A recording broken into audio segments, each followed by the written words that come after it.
aprendizaje, en estas canciones, de atrás para adelante, estos regalitos que son parte de la crianza, de, estas, de estos rituales, de los modos de ahijar, al menos que tenemos en las clases medias, en general de manera extensa, ¿no? La cuestión de este lugar que tiene ese ser recién llegado y de esa construcción familiar, ¿no?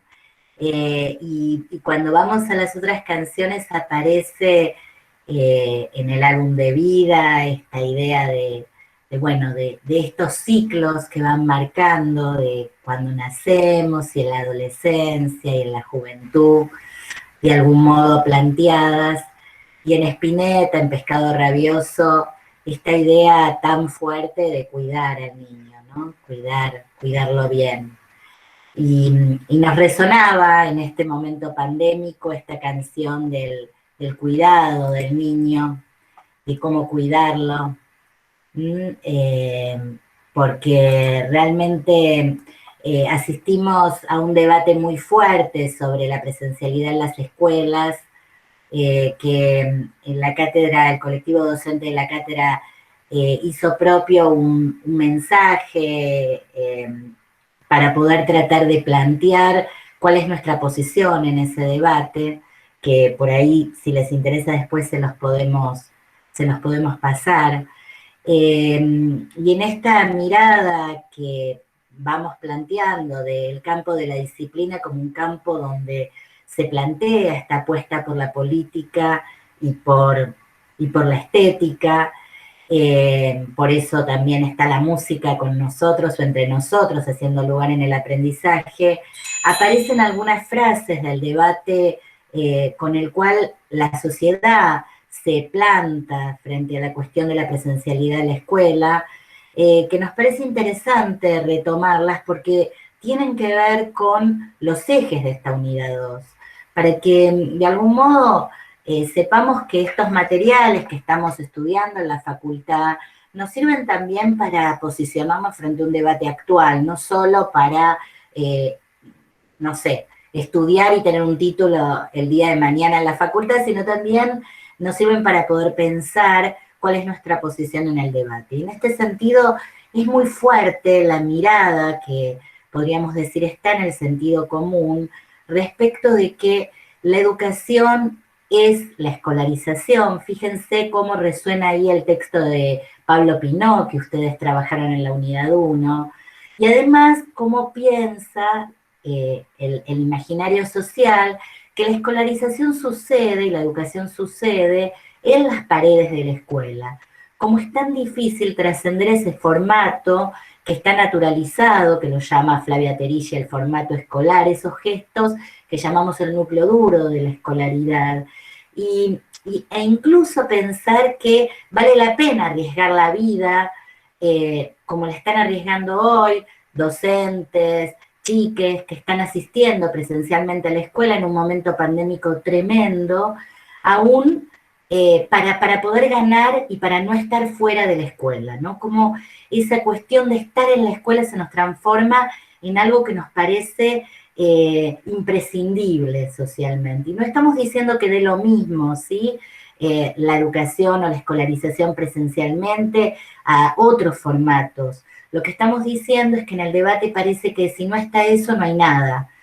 Y también aparece otra cuestión bien interesante, que es la mirada acerca de las niñas, ¿no? Esta idea moderna acerca de que hay una infancia, entonces se habla de los niños no entienden, pobres los chicos, pobres que son abandonados, los metemos como rehén de un debate en el cual no entienden nada, ellos son los pobrecitos que se los deja fuera de la escuela, y en ese punto hay una preocupación, pero que en realidad victimiza a las niñas en una figura moderna que tiene que ver con esta figura digamos, del tutelaje moderno, de la infancia como una única institución homogénea, donde las niñas son materia de amparo en el sentido de amparo de instituciones tutelares adultas. están como a la merced de adultos que podemos hacer con ellos lo que querramos, que podemos decirles cosas y todo eso, esas mentes chiquititas, ingenuas, ¿no? Fijemos cuántas frases hay en esa retórica, en la cual lo que no se termina de visibilizar es las niñas como sujetos de derecho.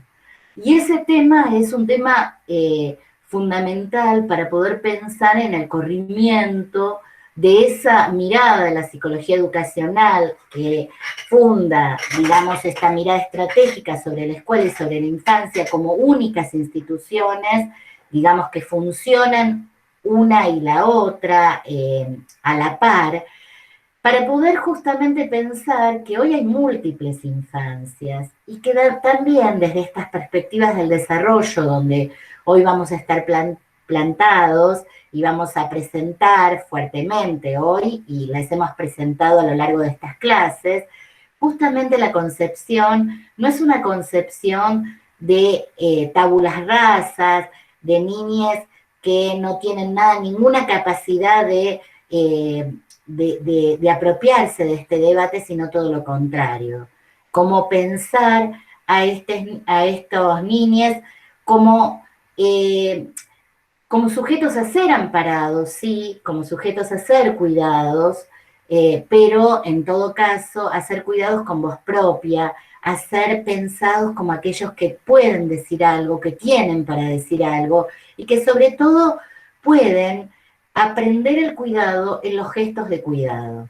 No se aprende el cuidado con discursos sobre el cuidado solamente. Cuando una escuela dice, hoy estoy abierta porque no pasa nada, porque los chicos no se contagian en la escuela, porque en definitiva es mejor estar acá todos juntos a no estudiar, no aprender, está diciendo que hay algo que está negando la vulnerabilidad de las niñas frente a la pandemia, lo cual realmente la epidemiología ha demostrado que no es así, donde en realidad está desdiciendo una legalidad que un Estado-nación trata de organizar y la está debatiendo, y en todo caso está arrasando el reconocimiento de sus derechos como sujetos del cuidado, para poder defender en todo caso un derecho a la educación pensada solo como presencia en las escuelas. Entonces, fijémonos cómo esta catástrofe social nos implica lugares para poder repensar esta mirada sobre el aprendizaje y el desarrollo. Hoy estamos compartiendo este teórico con Daniel Valdés. No lo conocían a Daniel desde los videos que hemos presentado en el aula, en el campus. Es profesor adjunto de nuestra cátedra hace tiempo, estaba en una licencia en España, en su postdoctorado, así que bueno, quiero darle la palabra para que lo escuchen, y bienvenidos a todos, a todas, y Daniel especialmente a este espacio. Bueno, muchas gracias. Hola, buenas tardes. Bueno, la idea, como decía Débora, es trabajar sobre esta unidad, pero simplemente algunos disparadores, porque si miran justamente en el campus, aparte de los textos, la bibliografía, bueno, hay materiales, hay vídeos, hay presentaciones, hay PowerPoint, hay textos adicionales. Es decir, hay una cantidad de información y de material que es importante de alguna manera ponerlo a hablar. Y un poco la idea es ofrecer algunos disparadores para ese diálogo, pero convertir esto en una conversación. Es decir, que ustedes puedan, a partir de los materiales que hayan podido leer, puedan preguntar o puedan hacer comentarios, ¿no? Y justamente en esta unidad recuperamos mucho de lo que ya estábamos viendo en la unidad anterior, pero al mismo tiempo se plantean desde las teorías del desarrollo, temas que tienen que ver con el aprendizaje, temas que tienen que ver con la constitución subjetiva, y en definitiva, lo que más nos interesa justamente son las relaciones entre lo psicológico y lo educativo, entre lo psicológico y lo pedagógico, entre ese campo que podríamos decir de las psicologías, porque en realidad, como vamos a ver y como muchos pueden tener también como ejemplos, hay diferentes marcos teóricos de la psicología, del psicoanálisis, que se ponen a dialogar con los contextos educativos, en particular con los contextos escolares, y allí aparecen todas esas palabras que ustedes ya están como familiarizados, como extrapolación, reduccionismo, aplicacionismo, pero también relaciones que son complejas, relaciones que no son nunca inocentes, ni son neutras, ni neutrales, pero que son relaciones que se van estableciendo, y eso está recogido de una manera muy lúcida, para mi punto de vista, en el texto de Ángel Rivière, el texto Desarrollo y Educación, el papel de la educación en el diseño del desarrollo humano, y me gusta cuando menciono este texto también comentar que, bueno, para mí es una alegría y me llena de recuerdos muy, muy gratos presentar los trabajos de Ángel Rivière, porque Ángel Rivière fue un gran maestro y un gran amigo, que dirigió mi tesis de doctorado en la Autónoma de Madrid y que de alguna manera por él y por su invitación y por su, de alguna manera, provocación, fue que me inicié en el estudio del autismo y en la clínica del autismo, porque ahí se reúnen justamente cuestiones que hacen a la clínica, a la educación, al desarrollo. En ese texto, Rivière, que es un texto que está en las obras que se publicaron después del fallecimiento de Ángel, por eso se llaman obras escogidas, porque se recogieron diferentes materiales, y este es un texto sumamente agradable además, porque es una clase, es la degradación de una clase, entonces hay una familiaridad que tiene que ver con la oralidad, con el intercambio casi cotidiano, pero que realmente esa clase se desgrabó y de manera prácticamente textual, Inés Rivière, su esposa, la revisó, pero prácticamente no hubo que tocarle nada porque era su manera también de comunicar, ¿no? Un género académico, pero lleno de ejemplos, de situaciones concretas y también de sabiduría en relación con lo que Ángel aporta a este campo, es decir, experiencia clínica, que he trabajado con niños, jóvenes, familias, experiencia académica y experiencia de investigación, ¿no? Y además Ángel ha tenido una importante militancia política en la transformación de la educación en España y ha sido director de una institución importante en investigación educativa en España. ¿Qué es lo que pregunta Ángel ahí como disparador de estos temas? Bueno, ¿qué tiene que ver la educación con el desarrollo? O sea, ¿qué aportaciones hace la psicología del desarrollo a nuestra comprensión de los fenómenos educativos? Es decir, va oscilando entre esas relaciones, entre mostrar esas relaciones, y en definitiva va a plantear, bueno, ¿qué papel juega la educación en el desarrollo humano, en el diseño del desarrollo humano? Este diseño, o sea, esta idea teórica acerca del diseño del desarrollo humano, el modelo de desarrollo, lo que va a plantear Ángel en principio es justamente que es un desarrollo que tiene que ser completado artificialmente por la cultura, ¿no? Y él dice artificial y duramente completado por la cultura, ¿no? Luego podemos ir viendo por qué lo plantea de ese modo, ¿no?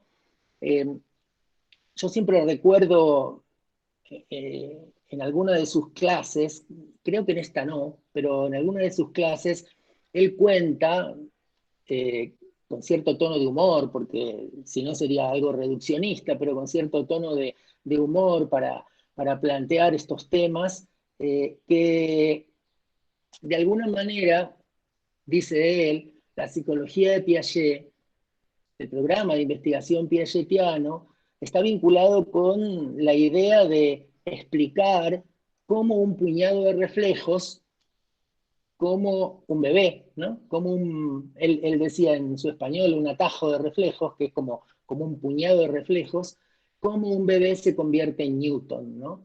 En definitiva, es una metáfora interesante para pensar, bueno, cómo se constituye el conocimiento válido, cómo se construye el conocimiento científico, cómo se pasa de ese estado de menor conocimiento a un estado de mayor conocimiento, pero en esa línea de pensamiento que hace que el ser humano pueda comprender ciencia, y no solo comprender ciencia, sino también hacer ciencia, ¿no?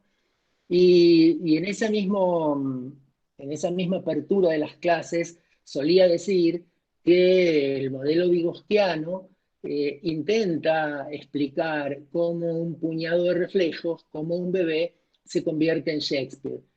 Y esto no es azaroso, porque por un lado Shakespeare, porque tiene que ver justamente con un sujeto de la cultura, como un bebé justamente a partir de su relación con el otro se constituye como sujeto de la cultura, pero también, decía, no es inocente porque ahí hay otra cuestión importante, que es la relevancia que tienen los significados, los sentidos, en definitiva los signos en el modelo vygotsquiano, ¿no?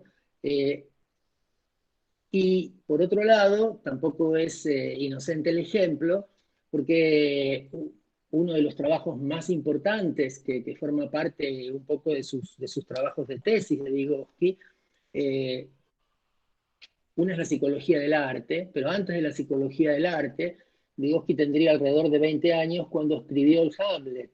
El Hamlet además es un trabajo que se sigue comentando y se sigue discutiendo, eh, y es interesante porque cuando se revisan los archivos, por ejemplo, de Eisenstein, el director de cine, el que hizo El acorazado Potemkin, se encuentra un ejemplar que Vygotsky le había hecho llegar del Hamlet. Es decir, que para su época ya, y muy precozmente, eh, estaban discutiendo estos temas, ¿no? Entonces ahí en esa provocación un poco que plantea Rivière, de cómo un puñado de reflejos se convierte en Shakespeare, está también otra cuestión importante que hace al propio conocimiento, es decir, no solamente pensar en el conocimiento científico, sino otras formas de conocimiento. Particularmente en Vygotsky era muy importante la episteme científica, pero también, por ejemplo, la episteme poética. Como en los signos de la poesía, Vygotsky también plantea que allí hay conocimiento, y también en las emociones, ¿no? En esta palabra que en los últimos años se empieza a usar más en la trayectoria vygotsquiana, que es Pereshivanie, que es como experiencia emocional y que es una unidad de análisis muy importante en la propuesta vygotsquiana. Pero de alguna manera, algunas de estas cuestiones, la importancia de los signos, la importancia del enfoque genético, es decir, cómo se construye el conocimiento y cómo el sujeto en estas relaciones intersubjetivas construye sus conocimientos, pero además tener en cuenta también dentro de estos recorridos la importancia de plantear como origen de los procesos psicológicos superiores las relaciones sociales, la historia de las relaciones sociales. Es decir, que los procesos psicológicos superiores tienen un origen interactivo y social. Es decir, estas son algunos de los elementos, digamos, clave en este modelo, y como también, que lo podemos ver a partir de comentarios que ustedes puedan hacer o preguntas, pero como también el tema de la escolarización es un tema clave y no es un tema que está, digamos, circundando el tema del desarrollo, sino que está en el centro de los procesos de desarrollo, y esto también lo podemos discutir hoy, ¿no? Y para terminar, simplemente lo que plantea el mismo Vygotsky, ¿no? Vygotsky dice que, que así como Freud plantea una psicología de las profundidades, él quiere plantear una psicología de las cimas, una psicología de las altas cumbres, ¿no? De alguna manera, ¿cuáles son esas manifestaciones de las altas cumbres para Vygotsky? La conciencia autorreflexiva, el lenguaje poético, la imaginación creadora, las emociones, el razonamiento, el pensamiento lógico, la memoria humana. Fíjense que esto, y tenemos allí los textos de Vygotsky, pero también los textos de los, de alguna manera, exégetas de Vygotsky, ¿no? Los post-vygotskianos o neo-vygotskianos, y cómo estas cuestiones están vivas y se siguen debatiendo en el campo de la psicología cultural. Vygotsky mismo ya hablaba de la psicología cultural. Y simplemente para agregar y tener en cuenta en relación con muchas de las discusiones que están presentes hoy en estos campos de las relaciones entre lo psicológico y lo educativo, si hay algo que critica justamente Vygotsky es el reduccionismo, ¿no? Y esta propuesta, la propuesta vygotskiana, está vinculada justamente con dar una respuesta al conductismo, a la reflexología y al reduccionismo biológico. A mí me llamó la atención que algunos de estos trabajos de Vygotsky, él los presenta en un congreso de psiconeurología. Y me llamó la atención esta palabra, porque esta palabra, por lo menos hasta donde yo sé, se dejó de usar o no se usa en Occidente. Y fíjense que ahora se habla muy comúnmente de neuropsicología, pero en la época de Vygotsky se hablaba de psiconeurología. Simplemente dejo esto porque me llamó la atención y creo que es interesante en estos planteos que hay también de los reduccionismos biológicos o neurobiológicos en el campo de la psicología y en particular en el campo educativo, que bueno, tenemos también material en la bibliografía, pero nos deja abiertos muchos senderos para la discusión. Bueno, yo no quiero ocupar más tiempo porque en esta introducción, porque prefiero que sean ustedes los que puedan preguntar o los que puedan comentar. Le doy la palabra a Débora, que también va a hacer algunos comentarios previos, y luego escuchamos preguntas y comentarios de ustedes. Gracias, Daniel. Si quieren ir poniendo comentarios en el chat con gusto o preguntas, así vamos tomándolas también. Yo quiero plantear para complementar lo que Daniel trajo, sobre todo como centrado en la mirada de la psicología sociohistórica, que nuestra manera de presentar estas tradiciones del aprendizaje y el desarrollo tiene, digamos, trata de plantear qué tienen en común estas perspectivas, y en ese sentido las pensamos como una perspectiva constructivista situada, que es la que nos interesa para poder plantear estas relaciones que Daniel planteaba, que están esbozadas como pregunta en el texto de Ángel Rivière, entre educación y psicología del desarrollo. Y ahí es muy importante qué perspectiva uno toma, sobre todo porque, digamos, si pensamos en estas perspectivas que decíamos que son constructivistas, estamos pensando que las funciones psicológicas que hoy vemos en desarrollo en un niño o en un adulto, desde estas perspectivas han sido construidas. Quiere decir que, como lo diría Piaget, lo que en el campo de la ciencia moderna, que es la pregunta que él se va a hacer, ¿no? En el campo de la ciencia se conoce como razonamiento verificable y razonamiento válido, que es ni más ni menos que el corazón del hipotético deductivo, en realidad no es más que un producto de una construcción larga que tiene lugar en la psicogénesis.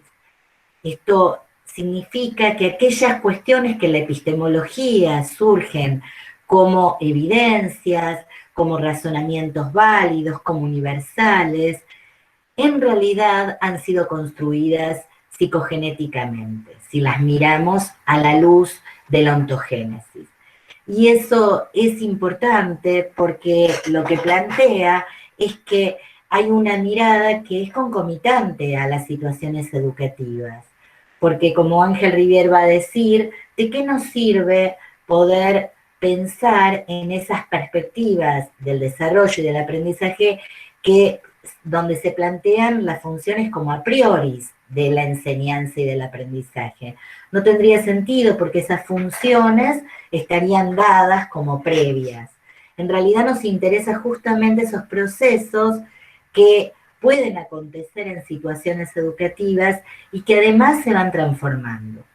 La perspectiva piagetiana en ese sentido es muy clara en la dialéctica que va a trazar entre génesis y estructura.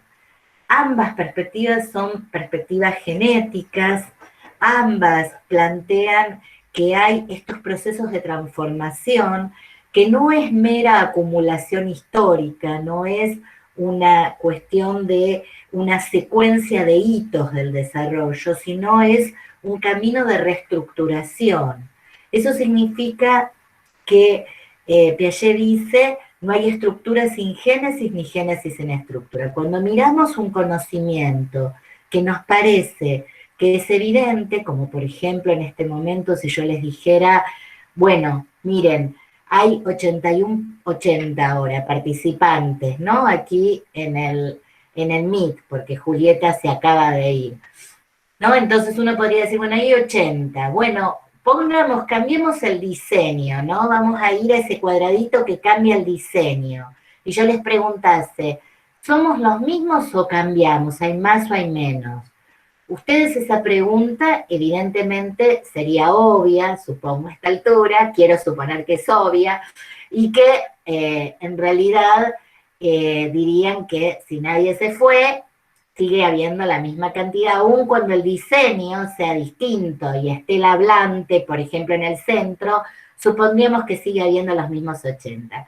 Como todos sabemos, esto es parte de un proceso de conservación de las cantidades que Piaget describe muy bien y que ustedes han estudiado en otras materias, que plantea que incluso se va dando en distintos procesos en los cuales se van conservando la sustancia y que además se conserva primero las cantidades discretas y luego las continuas, que luego se conserva el volumen. O sea, hay un proceso genético en el cual eso que hoy nos resulta obvio ha sido parte de una construcción histórica. Y esta construcción histórica, decíamos, es pensada tanto en Piaget como en Vygotsky, como en sus colaboradores, como una construcción, decíamos, dialéctica, en la cual se van dando procesos de transformación que en Piaget son pensados en términos de una teoría de la equilibración.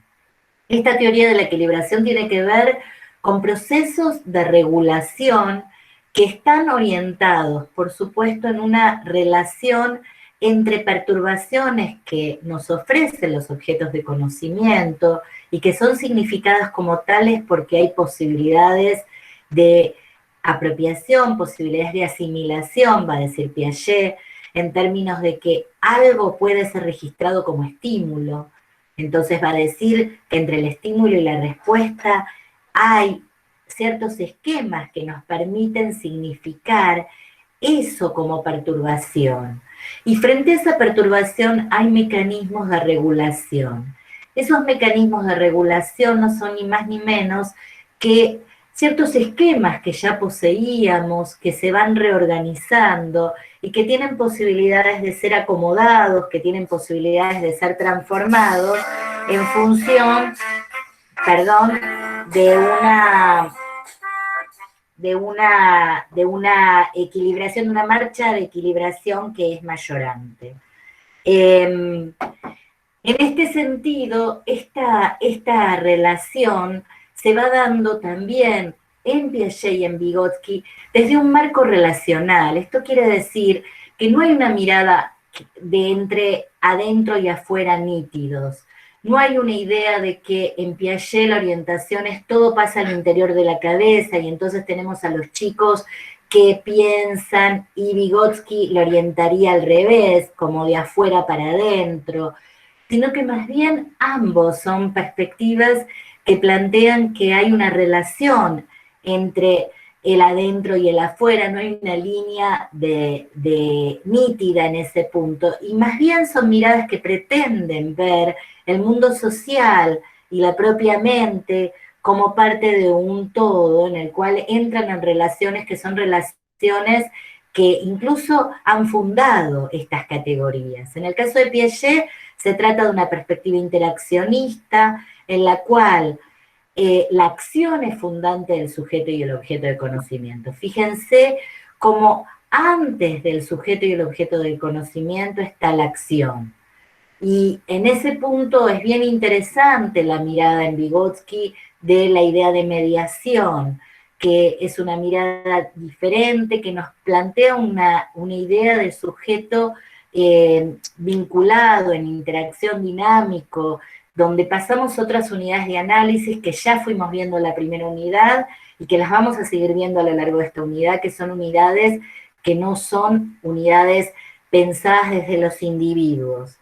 Y lo que queremos plantear en esta mirada, como para ir cerrando y dejar lugar para las preguntas, es que estas perspectivas son perspectivas fértiles para los debates actuales que hay en el campo de la psicología, del aprendizaje y del desarrollo en relación con la educación, y también orientan las intervenciones psicoeducativas que hacemos. ¿En qué sentido las orientan? Por ejemplo, las orientan en el planteo que dijimos incluso al comienzo, de que cuando nos encontramos con niños, niñas en la escuela, no es que estamos pensando que llegan allí sin saber nada, sino que estamos pensando que esa es una escena social de encuentro, quizás entre novatos y expertos, de un encuentro heterogéneo desde las diferencias en estas trayectorias que hemos tenido de vida, donde hay posibilidad de recuperar esos saberes, porque desde estas miradas, la escuela es un lugar justamente de encuentro con esas diferencias. En Piaget es muy fuerte la fertilidad que tiene el concepto de conflicto sociocognitivo, un conflicto que va a poner en juego esas hipótesis que van a traer estos sujetos psicológicos, sujetos epistémicos que vienen pensando el campo de conocimiento de distintas maneras y que puestos en relación van a ofrecerse perturbaciones entre las hipótesis que tienen de manera social y el concepto de error cognitivo, de error constructivo, esta idea fuerte de que no va a ser tan importante solamente aquellos hitos del desarrollo donde podemos ver esa estructura estable y móvil a la vez, ese momento donde pareciera que nada perturba, porque es el momento donde ese sujeto puede tener un alcance fuerte desde las posibilidades que le da su estructura, podríamos decir, en el sensorio motriz, cuando un niño o una niña logra ese momento del grupo práctico de desplazamiento, si logra encontrar producto de la invertibilidad, esos objetos que se le esconden, incluso logra pararse en sillas para encontrar, es el momento donde las familias dicen, no sabemos qué hacer, le guardamos las cosas y no hay manera de pararlo, ¿no? Todo el tiempo son chicos, chicas que están en la plenitud de ese desarrollo sensorio-motor, es cierto, esa estructura se nos ofrece como estable, móvil a la vez, pero ¿para qué? Para los conflictos que son propios de esa estructura. Ahora, ya desaparecida la cosa y demás, bueno, ahí hay una carencia en términos de la posibilidad de lenguaje, de simbolización, que va a pulsar esa estructura a una transformación que va a dar lugar al pensamiento simbólico que va a tener mayor alcance. Por lo tanto, esos errores, esas faltas en la estructura que las vemos en un momento de la vida, en realidad desde esta perspectiva constructivista no son momentos de falta de lógica, sino son momentos de estructuraciones propias de ese desarrollo que en realidad están preanunciando posibilidades de regulación mayores en la medida que esta construcción continúa.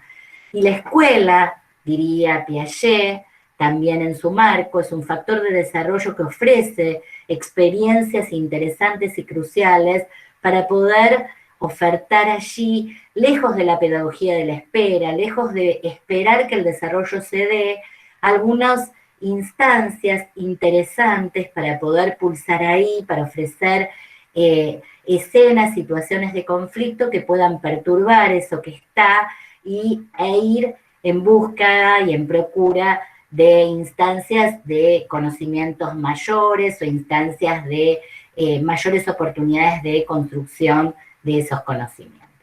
Así que bueno, estamos en esta situación, son estas las teorías y las tradiciones que hemos visto en esta parte del programa. Ahora les ofrecemos la posibilidad de que pregunten lo que quieran, de poder ayudarlos y ayudarlas incluso con los temas que tienen que presentar en los parciales, que por ahí les hayan quedado dudas, para poder escucharlos y escucharlas porque estamos interesados en también que ustedes puedan aprender más y mejor de estas teorías.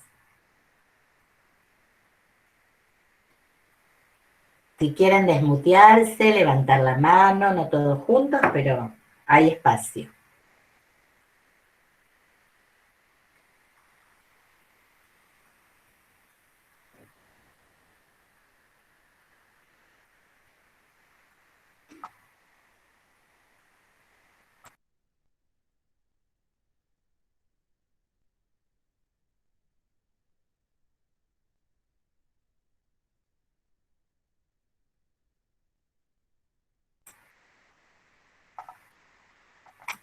A ver, en el chat, Cecilia dice, ¿en qué sentido es considerado Freud como un titán de la educación? Interesante, el texto de los 3 titanes, ¿no? De Brunner. ¿Querés, Daniel, o voy yo? Anda, tranquila. A ver, es bien interesante el texto de los titanes de la cultura más que de la educación, ¿sí? En principio Brunner habla de los 3 titanes de la cultura y plantea que tanto Freud como Piaget como Vygotsky pueden ser considerados titanes. ¿En qué sentido titanes de la cultura? Yo diría que los 3 de distinto modo han sido intelectuales, cientistas sociales que han puesto desde sus marcos, han encontrado algunas cuestiones que eran agujeros o impas, uno lo llamaría más con mayor propiedad, en lo que la cultura moderna planteaba como pensamiento social consolidado. Con esto quiero decir que Freud, por ejemplo, si pensamos que en el momento que surge la perspectiva psicoanalítica, básicamente lo que reinaba es una perspectiva racionalista en la cual se podía pensar que somos sujetos vinculados a la conciencia, a esta posibilidad de la evidencia, de aquellas cuestiones que se nos ofrecen como justamente como esta razón que incluso en Descartes ha sido pensada como imagen y semejanza divina, como dada por Dios, como un atributo para reconocer esos conocimientos que son evidentes. Freud va a decir, no, allí no está lo propio de los sujetos psicológicos. Hay que buscarlas en ese territorio que la conciencia, justamente donde la conciencia se corre, ¿no? En ese agujero, y eso lo vamos a llamar inconsciente. ¿Y dónde?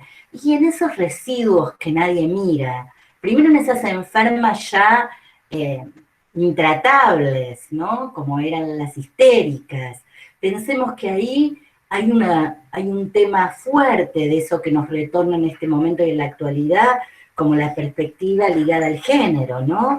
O sea, esa irreductibilidad que tenía esa moral victoriana que traía como en vez de sombra las histéricas y que Freud dice, bueno, acá hay algo para escuchar. ¿Pero qué escuchar? Hay que escuchar los chistes, hay que escuchar, o sea, hay algo para escuchar en el humor, hay algo para escuchar en el fallido, hay algo para escuchar en esos lugares donde no es el lugar que la ciencia suponía que ahí estaban los sujetos de la psicología. Y Piaget hace lo mismo. Piaget dice, no, no, esperen un momento, para hablar de estos temas epistemológicos, de qué es la ciencia, qué es el conocimiento científico, no, no, no busquemos por el lado de ese razonamiento hipotético deductivo adulto que ya está consolidado.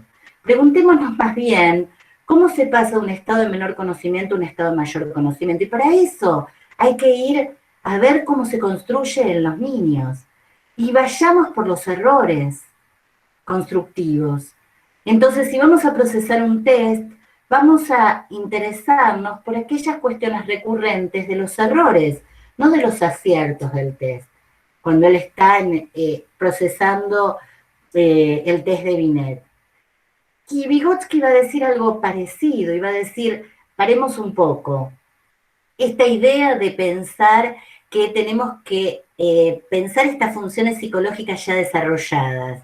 En realidad hay que ir a ver que los sujetos de la cultura estamos desprovistos, somos seres que no es que surgimos en el mundo, digamos, individualmente, y entonces somos, como dice uno de los textos, somos Robinson Crusoe en una isla y tenemos que socializarnos. Más bien es al revés.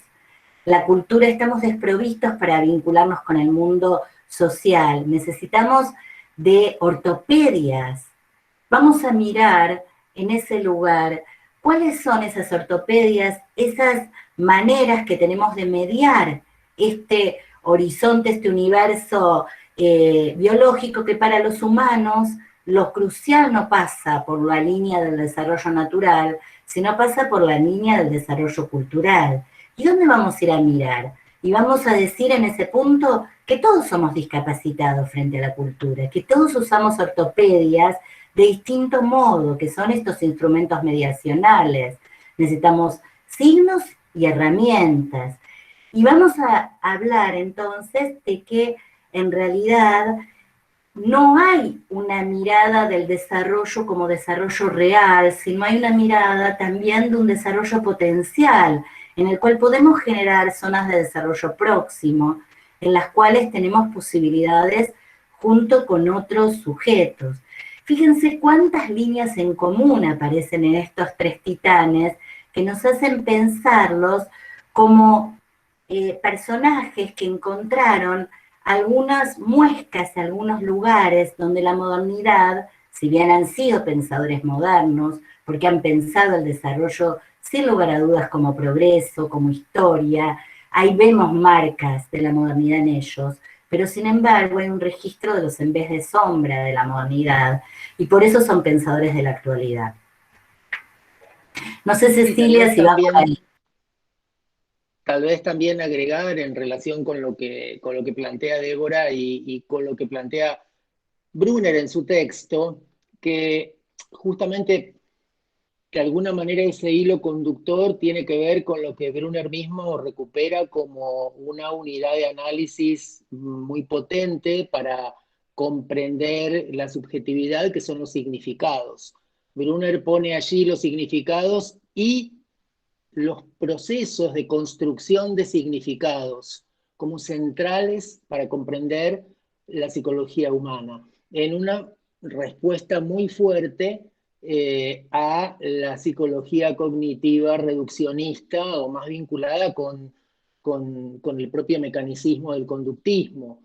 De hecho, Brunner escribe actos de significado, ¿no? Es decir, fíjense que esta idea, que en realidad está presente en los tres autores, ¿no? En las tres figuras, en los tres titanes que menciona Brunner, en Freud, en Vygotsky y en Piaget, que tiene que ver con estos significados, pero por otro lado, la construcción de las narraciones, ¿no? Sean dramas o sean comedias, pero la construcción de las narraciones. Y ahí hay un eje central que tiene que ver con lo que planteaba Débora, ¿no? Que las narraciones, para Brunner, se originan en las rupturas. Romper el orden de lo canónico posibilita que podamos narrar, que podamos crear narraciones. Si lo canónico siguiera su curso, probablemente las narraciones no ocurrirían, dice Brunner. Entonces, esas rupturas también tienen que ver con estas cuestiones que quedaban fuera de los focos más racionalistas, como los fallidos, o como los chistes, o como los errores, ¿no?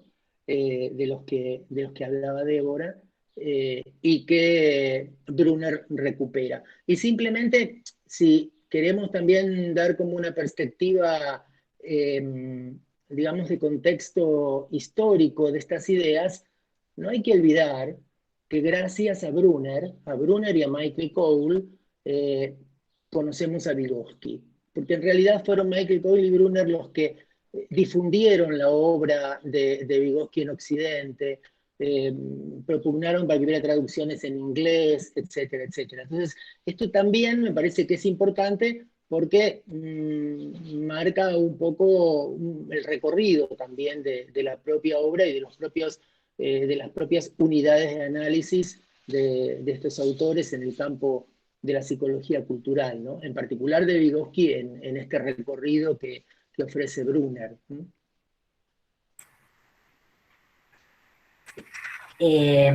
No sé si hay otra pregunta ya, yo si no quisiera complementar con una frase del texto de Brunner que es muy, muy interesante en relación con lo que decíamos al principio incluso.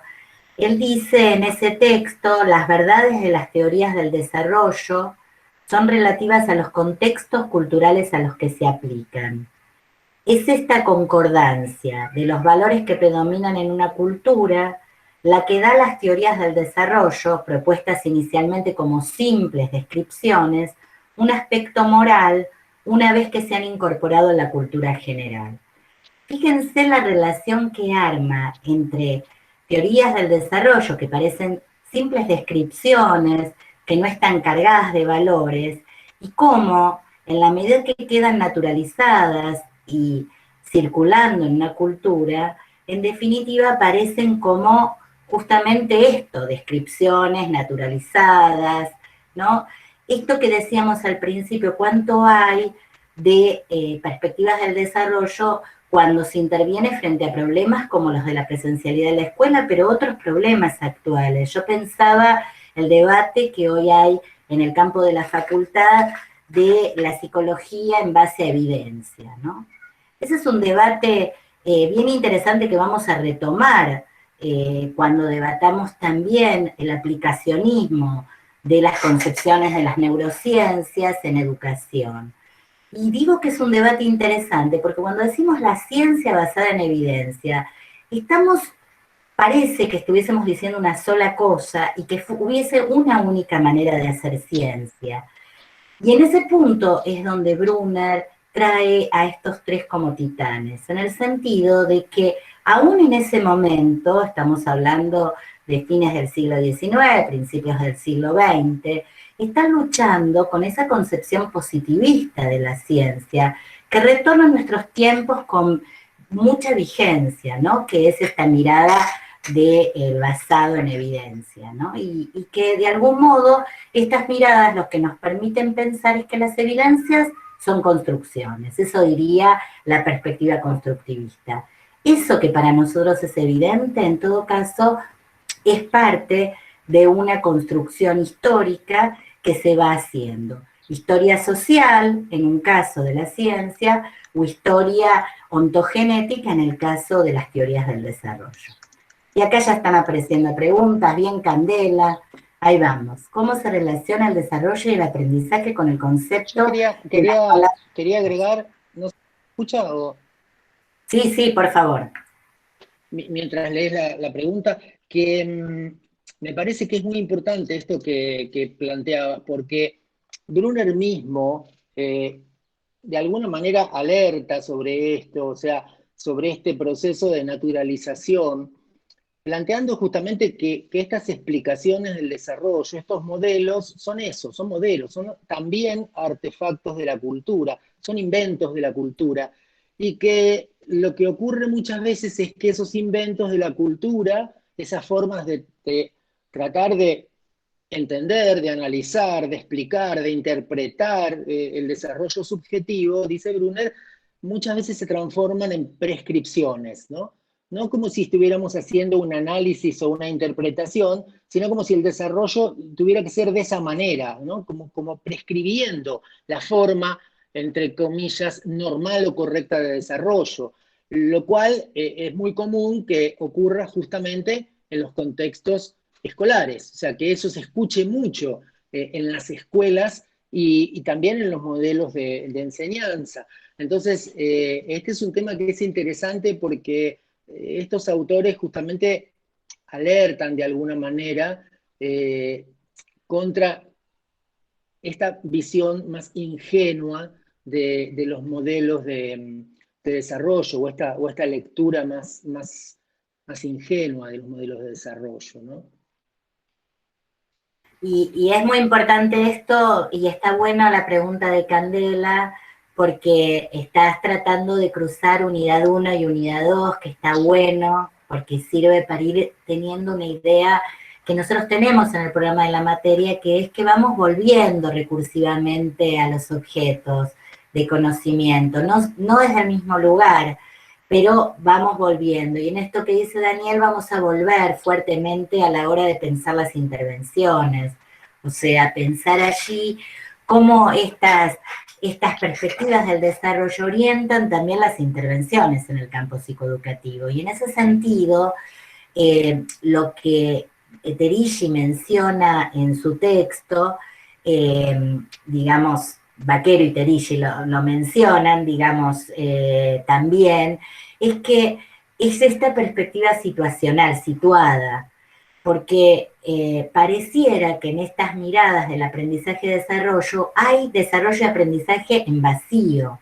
Digamos, no hay ninguna situación, como si pudiésemos decir que el desarrollo se hace fuera del mundo, digamos. ¿No? De hecho, hay un pensamiento cientificista y aplicacionista que ha pasado y ha planteado una perspectiva de investigación en laboratorios y luego ha ido así, no más, a plantearlo en las situaciones educativas. Nosotros en la unidad 1 justamente traemos el texto de Emilia Ferreiro para alertar a que esto es un reduccionismo de la situación educativa a la mirada de cierto laboratorio, a la mirada de cierta idea de que la psicología puede aplicarse sin pensar en la complejidad del fenómeno educativo. Y en ese sentido, haciendo abstracción de la situación en la cual se da. Cuando nosotros pensamos en la situación, estamos diciendo que el desarrollo y el aprendizaje se dan entramados en situaciones sociales donde hay una cantidad de elementos que están jugando como condiciones todas de ese desarrollo y de ese aprendizaje. Están orientando lo que allí está sucediendo. Eso, por supuesto, lo estamos pensando mucho más desde la perspectiva sociohistórica, quizás que en la perspectiva piagetiana, porque la perspectiva piagetiana surge de otras preguntas, ¿sí? Pero claramente Vygotsky, cuando ya se está preguntando la relación entre el sujeto y la mente y la cultura, podríamos decir en sentido amplio, y el sujeto pensado integralmente en el mundo social, y donde está pensando que en esa relación es necesaria la mediación, y está pensando además que en esa mediación generalmente hay otros sujetos, que en general esas crianzas se van dando en el marco de ciertas maneras de estar con otros sujetos que saben más de las cosas, que un niño no aprende a hablar en vacío, que hay otros adultos que están hablando en esta cuestión que va a traer, por ejemplo, vamos a poner en ejemplos para que se entienda la abstracción de la situación de la que estamos hablando. Un ejemplo que se da en alguno de los textos tiene que ver con una nena que sale del jardín, se encuentra con su papá afuera del jardín y viene sin su buzo, ¿no? Entonces salió, no tiene el buzo y el papá le dice, ¿dónde está tu buzo? No, no lo tengo. Entonces el papá le empieza a preguntar dónde estuvo antes de venir ahí. La nena le dice que estuvo en el patio, en el arenero, entonces le dice, ¿te parece que vayamos ahí a buscar el buzo? Y van juntos y lo encuentran en el arenero. Ese tipo de prácticas que son muy comunes en nuestra vida, que son prácticas sociales que las tenemos totalmente naturalizadas, son pensadas por esta perspectiva que traemos como situaciones donde aparecen un tipo de relación que produce allí una zona en la cual uno podría preguntarse, ¿quién recordó? ¿El papá o la nena? Esto es, ¿la memoria de la nena o la memoria del papá? La nena no podía recordar dónde estaba el buzo, claramente. Y el papá tampoco lo sabía. Estos sistemas de interacción que tenemos a lo largo de nuestras vidas entre expertos y novatos, lo llamamos así en sentido amplio, porque no siempre se dan entre adultos y niños, a veces se dan en otro tipo de situaciones entre pares, pero siempre en lo social sabemos diferentes de las cosas y vamos organizando situaciones en las cuales hay mayores o menores oportunidades de aprender de todos y de cada uno. Eso tiene que ver con la abstracción de la situación. Quiere decir, o pensamos el desarrollo en una burbuja, y ahora burbuja no quiero referirme a nuestras burbujas, sino burbuja en el sentido de algo abstraído del mundo social, o las pensamos inherentes al mundo social, y ahí no tenemos ni cerebros, ni mentes, ni siquiera sujetos solos. Tenemos sistemas de interacción regulados por normas colectivas, por reglas de juego, con objetos de estudio que las orientan. Estos sistemas tienen que ver con las maneras que tenemos de pensar el desarrollo y el aprendizaje de estas perspectivas constructivistas situadas. No sé si va por ahí, Sí, Candela. además dentro de esta idea de la falacia de la abstracción de la situación, esto de reducir el problema, entre comillas, a la naturaleza de aprendiz, como dicen Tedisco y Vaquero, ¿no? Y acá, aunque es algo que vamos a ver posteriormente, pero acá sí se juegan justamente estas ideas de las teorías psicológicas y los contextos, porque lo que ocurre con mucha frecuencia es justamente esta idea de la patologización de las conductas.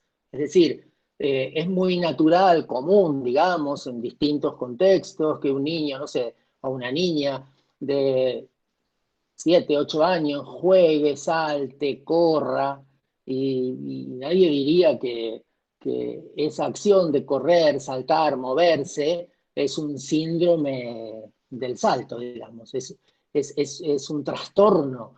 Pero ¿qué ocurre? Claro, si lo hace en un aula, entonces se sanciona de otra manera diferente. Y bueno, ¿qué ocurre si hay 25, 30 pibas corriendo en el aula? Es un despelote. Pero una cosa es decir que la conducta puede estar desajustada al contexto y otra cosa es decir que la conducta implica, no sé, un síndrome de hiperactividad con no sé qué. Es decir, esta cosa de sindromizar cualquier cosa y luego queda ahí como cristalizado en las escuelas, empieza a circular esta idea y volviendo a la metáfora de la falacia, si esta naturaleza del aprendiz está fallada, habrá que resolverlo de alguna manera, y a veces con químicos.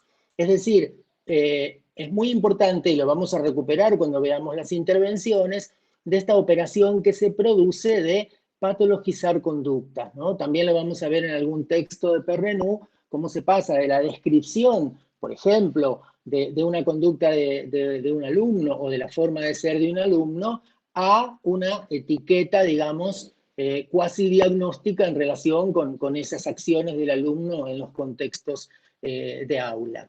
Esto, repito, lo vamos a retomar y lo vamos a discutir con más detalle, pero creo que también tiene que ver con el propio concepto que mencionan, ¿no? Y con las relaciones, como decíamos, siempre complejas, entre lo educativo y lo psicológico, ¿no?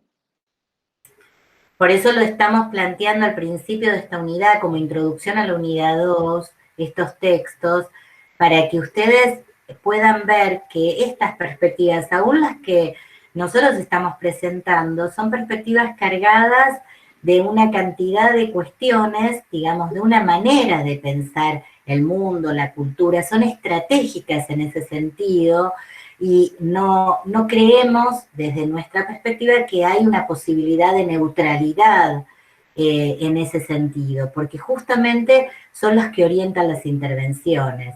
Aquellas que se ofrecen como neutrales a veces, en realidad uno rápidamente las desnuda y las puede ver que en realidad tienen una carga valorativa importante. Karina está diciendo, en cierta medida, ¿querés decirlo en el micrófono? Gracias, Candela te ayudó.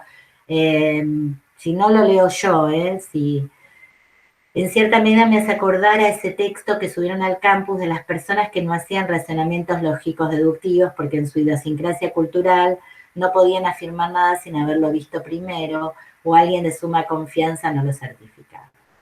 Exacto.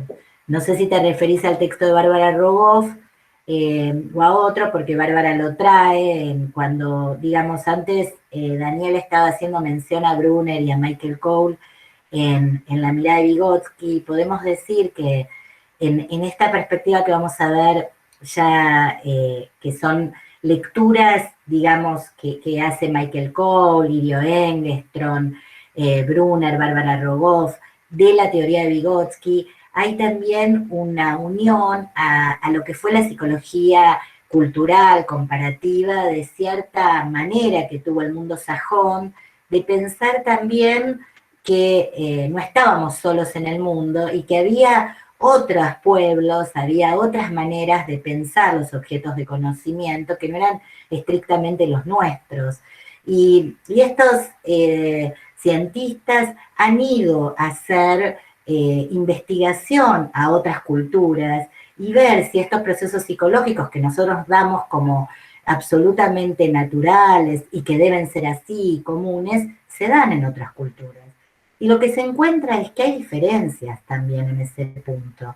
Recuerdo una alumna de nuestra maestría de Psicología Social que investigaba alfabetización aquí en el Chaco de población Qom, donde ella lo que planteaba, nunca me acuerdo si el pueblo es Qom o la lengua es Qom, díganme ustedes porque yo siempre me equivoco en ese punto.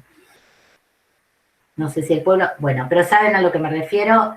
Bien, por ejemplo, la maestra le hacía un ejercicio de matemática que lo pensaba muy significativo en esas comunidades rurales.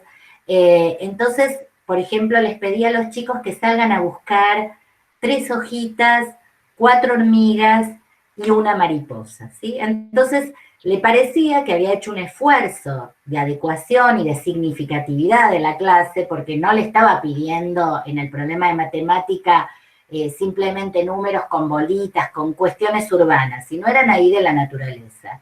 Bueno, los chicos iban a buscarlas a su entorno, volvían y traían, por ejemplo, cantidades diferentes, 3 mariposas, 4, no sé, hojitas, 10 hormigas, como que no cumplían esa cuestión que le estaba diciendo. En un momento determinado le cuentan que para esos pueblos la cuantificación es muchos o pocos, y ahí es irreverente, digamos, no tiene ningún sentido, es irrelevante, no irreverente, irrelevante la diferencia entre 1, 3 y 5. Para nosotros la distancia numérica es enorme, no da lo mismo, el 1, el 3 y el 5.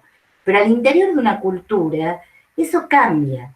Y eso no quiere decir que no tengan que aprender los números en esa cultura. Lo que queremos decir, en todo caso, es que se trata, de nuevo, de aprendizajes situados, donde esas concepciones acerca del modo de cuantificar en esa cultura van a cambiar y van a ofrecer obstáculos diferentes, epistemológicos, por ejemplo, para esos niños que los que ofrecerían en un mundo donde el dinero, por ejemplo, es un modo de cuantificación discontinuo, discreto, que nos acostumbra desde muy chicos al uso, como hay hoy por ejemplo, en los videojuegos que juegan los chicos y chicas de 3 años, por ejemplo, que todavía no saben contar y sin embargo hay uso de tarjeta de crédito, y los chicos se acostumbran muy rápidamente al uso de dinero en esos entornos virtuales. Entonces, tenemos ahí situaciones culturales de infancias, de nuevo plurales,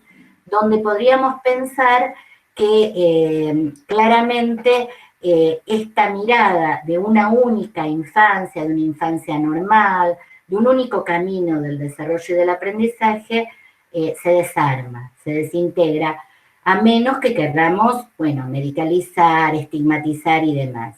En otras concepciones tenemos que dar lugar a estas diferencias.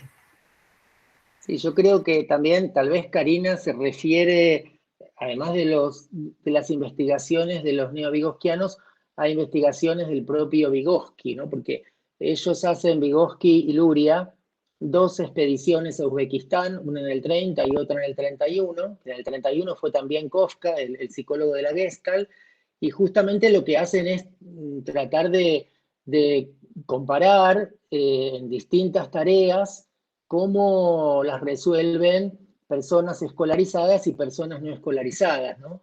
Y el tema del razonamiento lógico, hay una cuestión que ellos traen, porque si no parecería que las personas no escolarizadas no entendían los silogismos, y parece que no era así, sino que en realidad, les doy un ejemplo bien concreto de esa investigación, ¿no? Les dicen, por ejemplo, en Novaya Zemlya, que es un lugar ahí en Uzbekistán con mucho frío, hay los osos, todos los osos son blancos, ¿no? Ponele. Juan está en Novaya Zemlya y ve un oso. ¿De qué color es el oso, no? Entonces los tipos no escolarizados contestaban, bueno, no sé, yo nunca he estado allí, no, pero miren, lo voy a repetir, ¿no? Y ellos encuentran que cuando reformulan de alguna manera la pregunta, no es que los sujetos no puedan entender, sino que le decían, bueno, por lo que usted dice, deberían ser blancos, pero yo no le quiero mentir, yo nunca estuve allí, ¿no? O sea, no es que no entendían el razonamiento, ojo, sino que estaban más ligados a los contextos prácticos, a situaciones prácticas. Ahí no tenemos tiempo ahora, pero pueden verlo porque eso está publicado también en español, en un libro muy bonito de Luria, trabajos muy, muy bonitos sobre las emociones, por ejemplo, ¿no? Cómo interpretan las emociones o cómo, por ejemplo, clasifican objetos. Claro, es mucho más común que una persona que está trabajando en el campo vincule, no sé, un hacha con un árbol, porque hay una relación entre el hacha y el árbol. Y los sujetos escolarizados tendían a vincular, no sé, el hacha con la pala, con el martillo, es decir, instrumentos por un lado y el árbol lo clasificaban con otras plantas, digamos. Pero esas distintas formas de clasificar suponen distintas formas de contextualización, ¿no? Y la lengua escrita, digamos, y esto tiene que ver justamente con esos procesos de escolarización, implica un nivel mayor de descontextualización. Pero ellos dejan bien claro que no tiene que ver con una valoración acerca del pensamiento, sino con diferentes formas de pensar y de vincularse con la realidad, ¿no? Entonces, este es un punto interesante y lo recupera también Rogoff en su texto, ¿no? Buenísimo, Karina, que dimos con el texto. Muy genial, gracias. ¿Quién más? ¿Qué preguntas más aparecen? Pueden ser preguntas o comentarios también.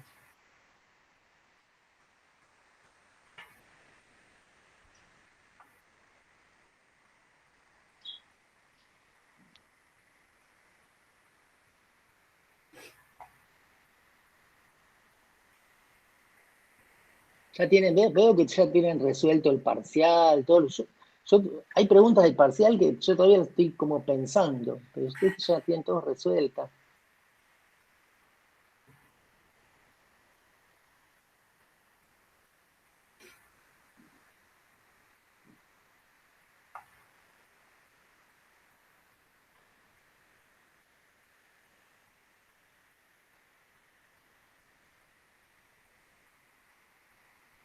¿Algún tema que les gustaría acá Melody dice, me confunde un poco a qué se refiere la noción de descontextualización. Está bien, está muy bien, Melody, que preguntes esto, porque realmente es una noción que es usada de distintas maneras. Tiene un uso preciso en la perspectiva vygotskiana, que tiene que ver con la descontextualización de los instrumentos de mediación. Vygotsky plantea que, digamos, el desarrollo de las funciones psicológicas superiores va siendo en una línea, en un horizonte de mayor descontextualización. En ese sentido, la idea de descontextualización tiene que ver con la idea de apartarse de los contextos de uso, digamos, de los contextos reales en que eso se usa. Si podemos pensar en la diferencia que tiene en su teoría, la diferencia entre, por ejemplo, las herramientas y los signos, y donde él de algún modo se juega y eso es algo que le vale cierta persecución, digámosla así, en el mundo estalinista revolucionario que le daba a la categoría de trabajo y a la categoría de herramientas un peso fundamental, y Vygotsky se va a orientar más a la importancia que va a tener el mundo semiótico dentro de esos procesos psicológicos superiores.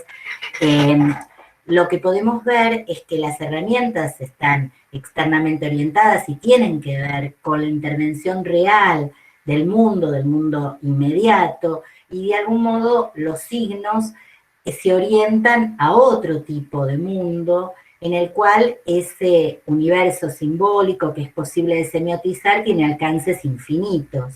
En ese sentido, la descontextualización en esta marcha también orientaría la relación que hay entre el conocimiento espontáneo y el conocimiento científico, que en Vygotsky yo creo que porta las marcas de un pensador moderno que todavía está pensando en términos de procesos que son unos más evolucionados, llamémoslo así, todo entre comillas, o superadores de otros.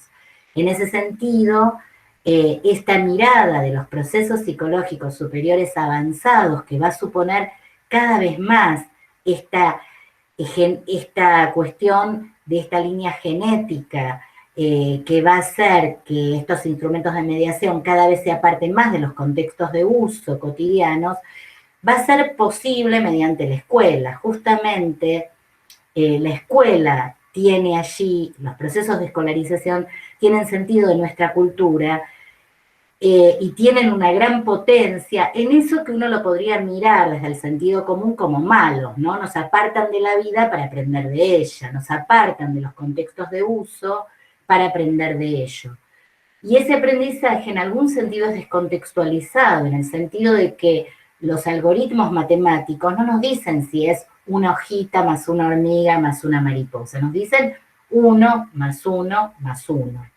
Y esa posibilidad de resolver ciertos razonamientos genera este modo de pensamiento formal que tiene que ver con la ciencia. La ciencia trata de ser un tipo de pensamiento que de algún modo permita cierta universalidad, donde no esté remitido necesariamente a un contexto de uso de alcance muy limitado.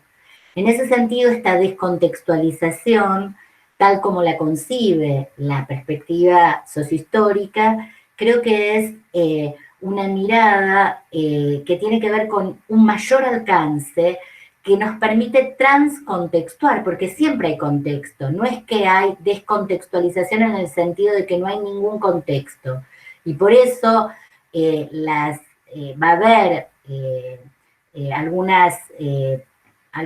creo que tenemos algunos textos en la unidad 3 donde vamos a entrar a este debate y van a reponer la categoría de contexto escolar, o sea, también la escuela es un contexto, y en ese sentido, muchas de las cosas que se aprenden en la escuela se aprenden en ese contexto, y ahí aparece una respuesta que es parecida a la que Daniel decía antes del campo y la pala, o sea, hay una relación contextuada de uso entre la pala y el campo que lo hace estar en esa categoría, que es mucho más visible que el concepto de instrumentos o herramientas, ¿sí? Y en la escuela pasa algo parecido, cuando nos ponemos a estudiar con la mirada que dimos en la unidad 1 y vamos a seguir trabajando en la unidad 3, cómo está armado ese planeta que Giroux plantea, que es ese planeta extraño. Cuando lo miramos como marcianos, ese formato, lo que nos damos cuenta es que ahí hay comunicación bien contextuada, donde hay preguntas que son hechas, que en realidad no son verdaderas preguntas, como lo va a plantear Kasden, que son en realidad preguntas de control. Entonces, hay que distinguir esta idea de descontextualización que plantea la perspectiva vygotskiana, que tendría que ver con el alcance que tienen los instrumentos de mediación, cada vez más alejados de su contexto real de uso, con la idea de poca significatividad. Por ejemplo, aprendizajes que no son significativos, quiere decir que no aparece ahí una significación real de para qué se está estudiando, para qué estamos aprendiendo esto, ¿no? Entonces ahí estamos usando, a veces decimos, está descontextuado, pero es otra idea de descontextualización la que estamos empleando. No sé, Dani, si querés agregar sobre este tema, que creo que es muy Sí, importante. no, simplemente plantear, tal como lo plantea Wertz, cuando habla del proceso de descontextualización progresiva de los instrumentos de mediación, que esto tiene que ver también justamente, por un lado, con la mediación semiótica, pero por otro lado también con estos grados, digamos, de abstracción que se planteaban.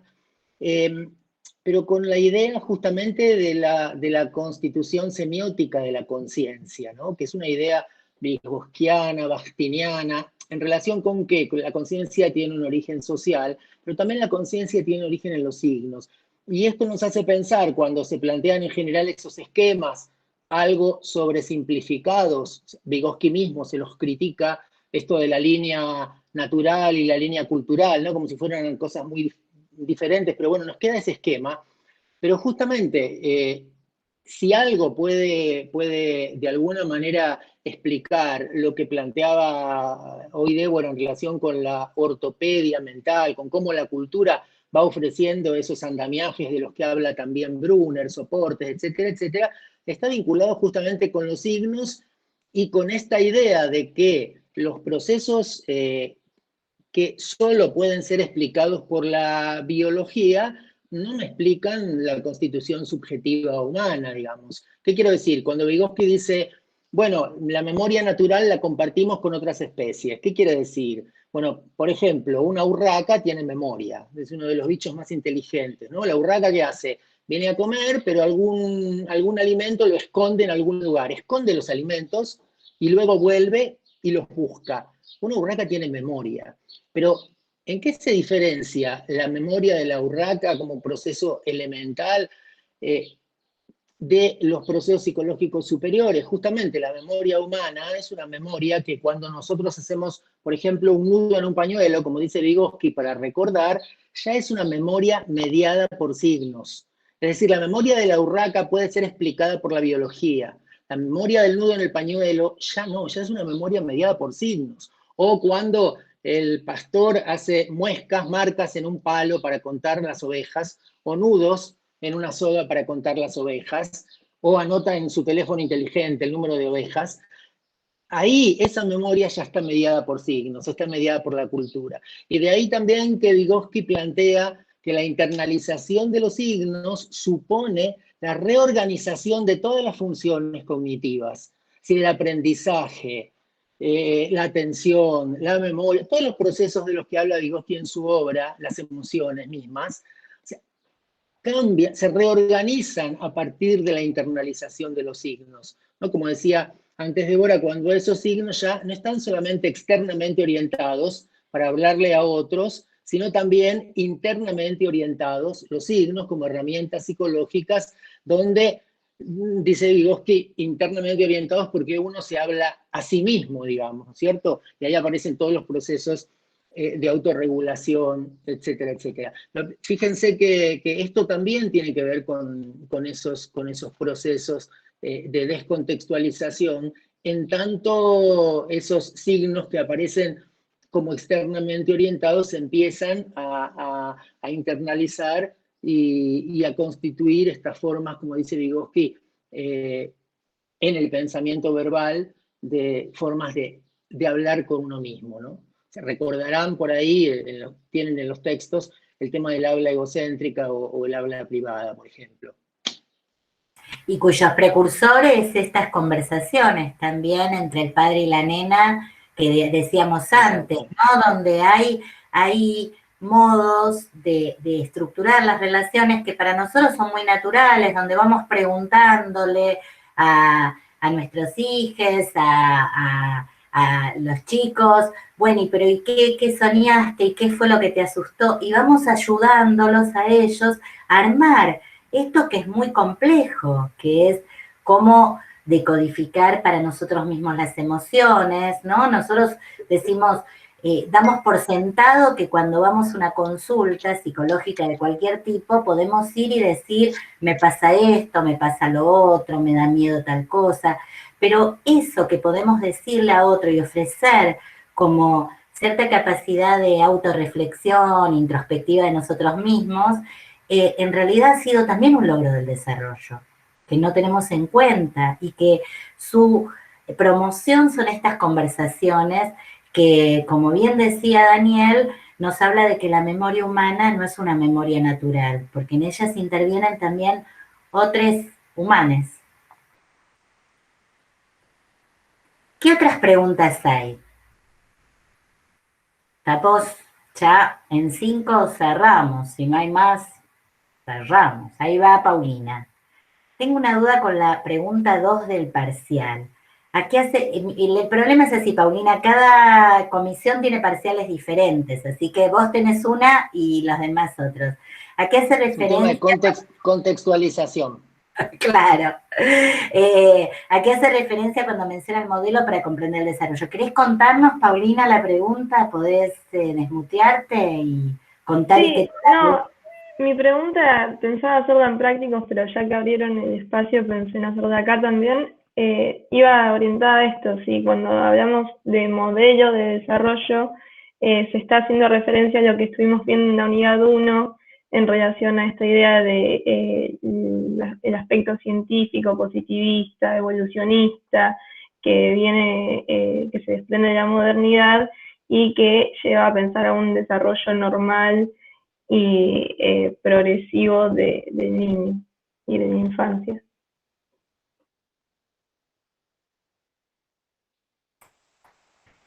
Yo la verdad no la tengo la pregunta, a ver, estoy tratando de buscar entre las preguntas cuál habrá sido para darle contexto, porque depende cómo esté preguntado, habría que ver a qué refiere. En general, cuando presentamos los modelos para comprender el desarrollo, tomamos el texto de Castorina, que es el marco epistémico relacional y el marco epistémico escisionista, que refieren a lo que vos, Paulina, estás pensando, pero no sé, estoy buscando la pregunta porque también eso contextúa lo que se está preguntando y es muy importante verlo en el contexto de la pregunta que se está haciendo. Desde mi... Aporto algo a la pregunta de, sí, dale, de la compañera. Claro. En mi comisión también hay una pregunta parecida que también nos pregunta acerca de los modelos del desarrollo y hoy en el práctico planteamos también pensarlo desde el modelo médico hegemónico contra el modelo participativo. Está bien, pero ahí hay una pregunta, por ejemplo, que dice cuáles son las críticas que se realizan en los textos de la unidad 1 al modelo patológico individual. Ahí se habla de modelo y es patológico individual. No sé si es esa pregunta, por eso es importante la pregunta en sí. Está bien lo que vos estás trayendo también. En mi caso, la pregunta nos da como un recorte de una situación y nos hace pensar desde qué modelo se está planteando esa situación. ¿Modelos lo pregunta en general? Sí, dice qué modelos del desarrollo se está planteando la situación vista y hoy cuando lo vimos en práctico, nuestra profesora hizo referencia al modelo médico hegemónico. Está bien, sí, lo que pasa es que el modelo... Sí, perdón, Francisco, dale, dale. Bueno, no sé, por ahí algunos somos de la misma comisión o no. En la segunda pregunta de nuestra comisión también da una viñeta y lo que pregunta es ¿desde qué modelo parece comprender el desarrollo la orientadora educacional? Y pide un concepto de la teoría psicogenética, la sociohistórica, que contribuyan a desnaturalizar el desarrollo normal y esperable. Yo al menos cuando vi la pregunta lo entendí desde, bueno, en la viñeta la orientadora parece estar situada en un modelo decisionista, o en un marco epistémico decisionista, y que de algún modo descontextualiza la situación del chico, como que la patologiza. Y bueno, yo lo entendí así y entendí que, bueno, digamos, eso. Está bien responder de ese No modo, sé o si...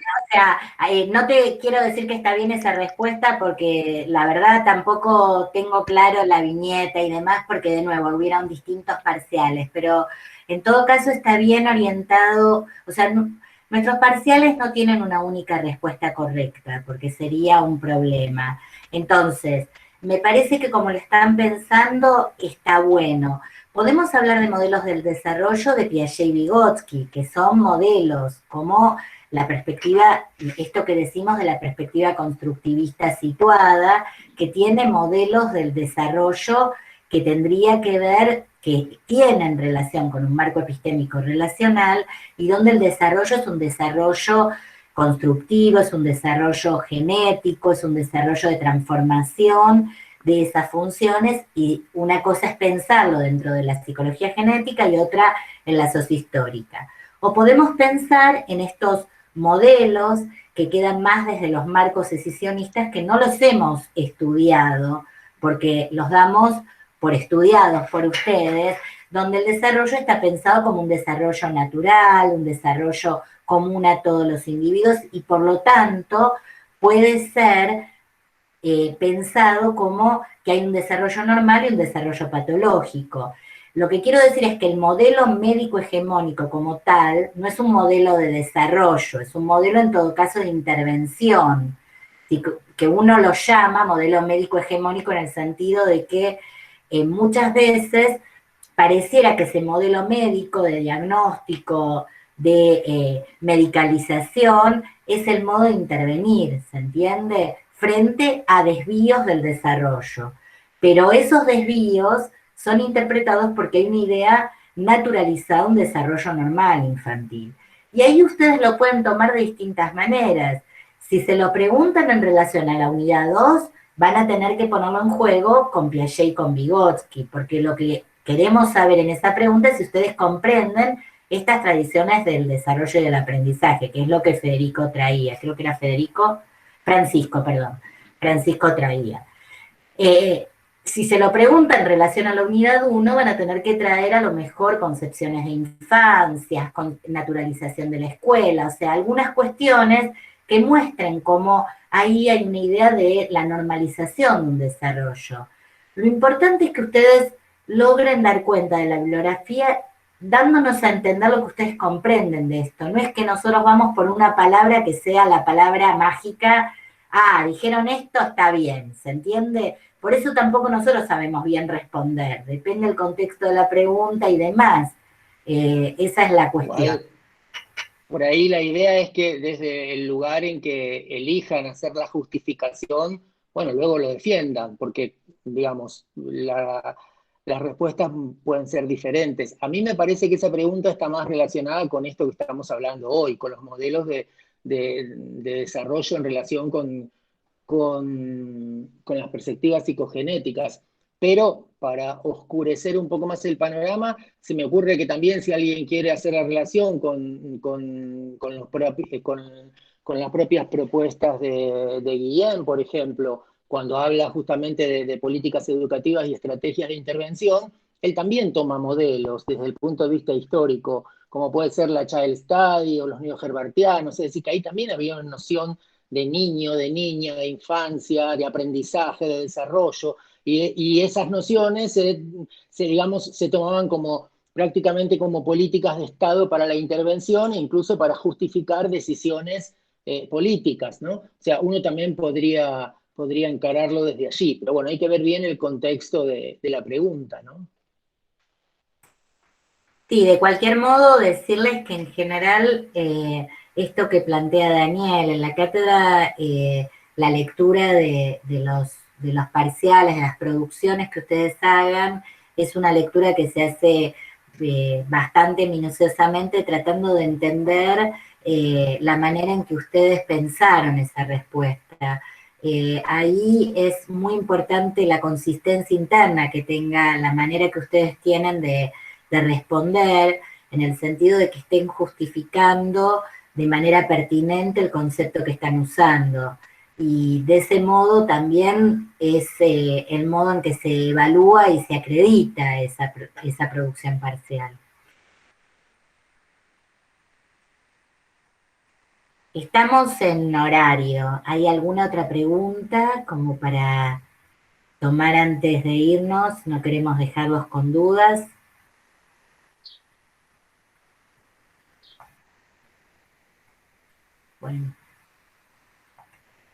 Bueno, en realidad la verdad que fue un placer poder encontrarnos hoy en la clase. Esta clase la vamos a colgar en el campus en algún momento para que la puedan colgar a nosotros, no la clase, para que la puedan, si quieren, volver a mirar o la pueda tener la gente que no pudo entrar. Y vamos a estar encontrándonos nuevamente para poder hacer la entrevista para el trabajo práctico. Ese va a ser el próximo encuentro que vamos a tener el viernes, vinculado a la experiencia de el Eccleston, y el lunes en relación a La Salle, a partir de no de la semana que viene, sino la otra semana. Y después vamos a tener el teórico ya de cierre de unidad 3 y el final de la unidad 2 que nos queda por fuera del parcial, que son las clases que no hemos tomado nosotros, ¿sí? Bueno, gracias. Bueno, gracias. Saludos, gracias. Muchas gracias. Chao, muchas gracias. Muy bueno. Buen fin de. Hasta luego. Gracias.